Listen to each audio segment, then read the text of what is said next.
kita lihat substansi dari otonomi khusus. Kenapa otonomi khusus tidak bisa menjawab apa persoalan HAM dan demokrasi? Karena menurut kami otonomi khusus itu sendiri melanggar HAM dan demokrasi orang Papua. Otonomi khusus itu sendiri tidak bermoral. Otonomi khusus itu sendiri tidak berdaulat. Bagaimana mungkin otonomi khusus yang menurut kami itu melanggar hak asasi manusia, melanggar demokrasi, tidak punya daulat rakyat, tidak mendapat legitimasi rakyat, itu bisa menjawab persoalan Papua. Itu menurut kami omong kosong. Sama saja seperti orang buta tuntun orang buta. Nah, kita lihat yang kami maksudkan dengan otonomi khusus,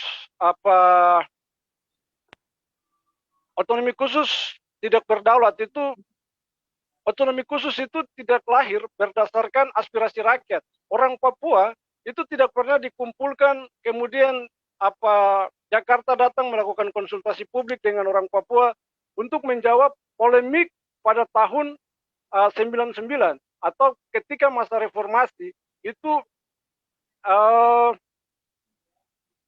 demokrasi, kerang-kerang demokrasi terbuka hampir di seluruh Nusantara Indonesia, dan Papua juga merasakan reformasi itu. Di saat itu suara-suara aspirasi Papua yang dikawal oleh PDP untuk menyampaikan isi hati orang Papua untuk merdeka keluar dari NKRI, kemudian dijawab dengan otonomi khusus. Padahal orang Papua minta lain, yang dikasih lain. Artinya bahwa Otsus ini tidak memiliki legitimasi. Bahkan menurut kami, secara konstitusi Republik Indonesia, Undang-Undang Otsus ini tidak ada jiwa Pancasilanya, atau tidak ada manifestasi Pancasila, atau yang tadi saya bilang daulat rakyat itu yang ada di dalam Pancasila poin keempat, kerakyatan yang dipimpin oleh hikmat dan kata-kata selanjutnya, itu tidak terjadi. Jadi bagaimana mungkin sesuatu yang tidak bermoral, tapi juga tidak demokratis, itu bisa menjawab persoalan mendasar di Papua.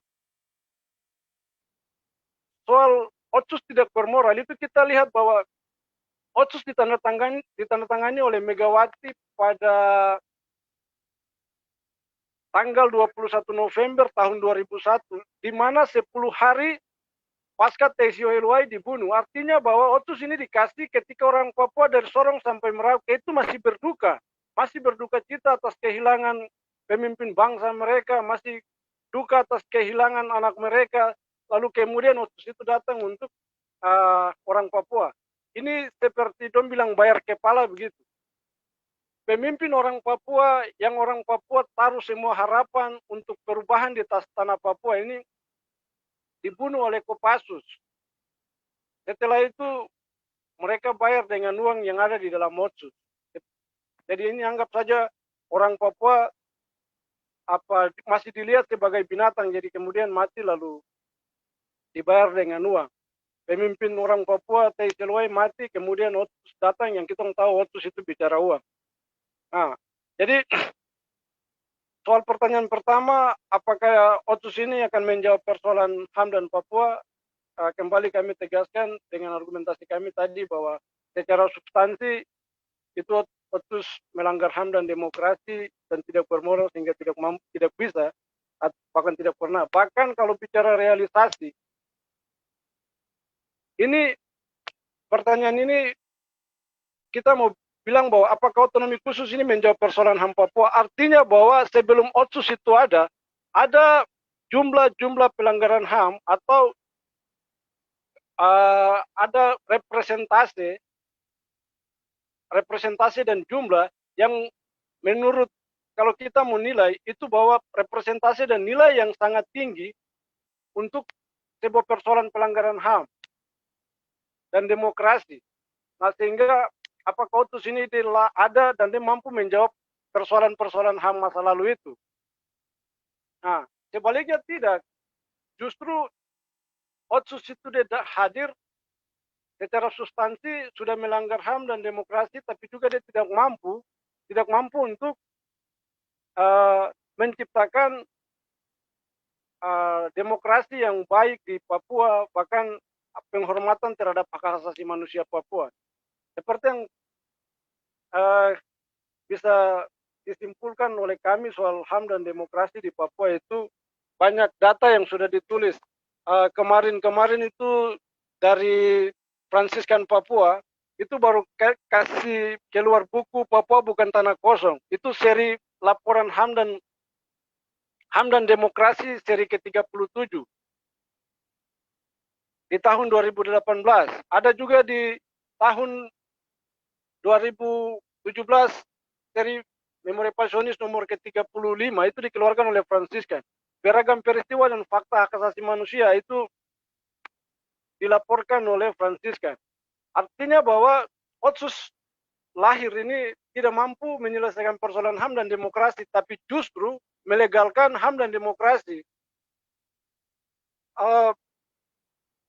Perampasan hak tanah lewat pemekaran wilayah yang terjadi,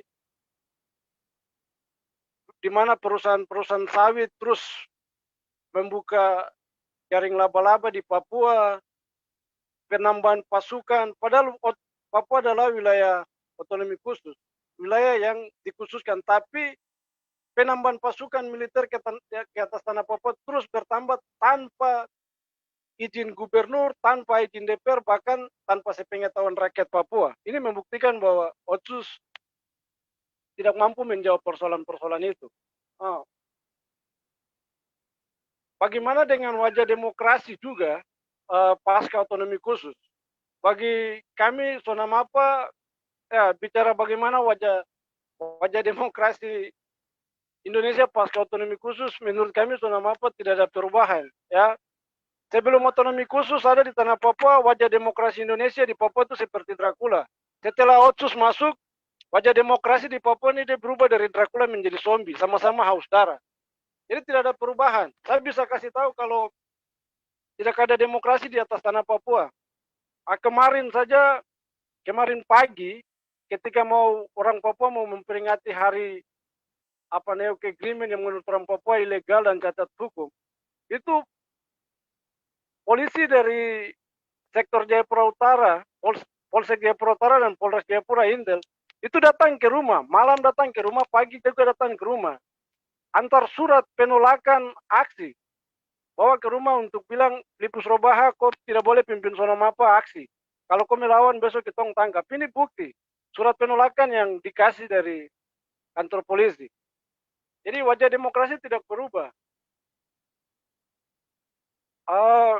Pada tahun 2016, 26 aktivis Sonamapa dan KNPB ditangkap di Dok 5.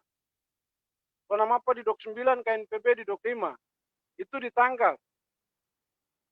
Jadi ya bilang wajah demokrasi pasca Otsus ada di Papua tidak berubah seperti zaman Soeharto masih pimpin Republik Indonesia. Ketika Soeharto pimpin Republik Indonesia, demokrasi di Papua seperti Dracula. Ketika reformasi, bahkan Otsus ada di Papua, demokrasi di Papua muka macam dengan zombie, sama-sama haus darah, tidak ada perubahan. Sehingga dari kami Sonamapa kita menawarkan alternatif. Ini ada dua alternatif yang kita tawarkan. Yang pertama kita tawarkan kepada pemerintah, kalau memang negara Kesatuan Republik Indonesia sebagaimana kampanyenya di luar negeri bahwa Indonesia adalah negara demokrasi, maka Indonesia harus memberikan solusi demokratis bagi orang Papua, yaitu menentukan nasib sendiri. Karena menurut kami hak self determination itu merupakan solusi paling demokratis untuk menjawab semua persoalan di tanah Papua. Jadi kalau memang Indonesia adalah negara demokrasi, maka tawaran kami Indonesia harus bisa memberikan hak penentuan nasib sendiri, ya bisa melalui referendum atau pengakuan kedaulatan. Alternatif yang kami tawarkan juga buat rakyat Papua, apabila Indonesia tidak mampu memberikan jawaban atau solusi demokratis seperti yang kita inginkan untuk menyelesaikan semua persoalan HAM dan demokrasi di atas tanah Papua, mengingat Otsus tidak mampu menyelesaikan semua problem HAM dan demokrasi di atas tanah Papua, maka solusi kami kepada rakyat Papua adalah bagaimana rakyat Papua bisa menggunakan kedaulatan rakyat, daulat rakyat yang ada di tangan orang Papua, yang ada di pundak orang Papua untuk menuntut hak penentuan nasib sendiri. Atau dalam istilah Komandan Warpo, dalam diskusi kami beberapa hari bahwa rakyat harus berpolitik. Solusi kami buat orang Papua harus berpolitik untuk menentukan nasibnya sendiri. Tidak perlu takut dengan polisi, tidak perlu takut dengan tentara, karena hak untuk berpolitik menentukan nasib sendiri itu hak yang dilindungi oleh Konstitusi Republik Indonesia. Muka 5 Undang-Undang Dasar 45 itu. Kemerdekaan adalah hak segala bangsa, tapi juga kovenan-kovenan internasional yang juga turut diratifikasi oleh Indonesia itu memberikan jaminan hukum internasional untuk orang Papua menentukan nasib sendiri. Jadi solusi kami buat rakyat Papua juga harus berani tampil untuk berpolitik, menyatakan keinginannya secara umum, bermartabat, damai kepada Indonesia.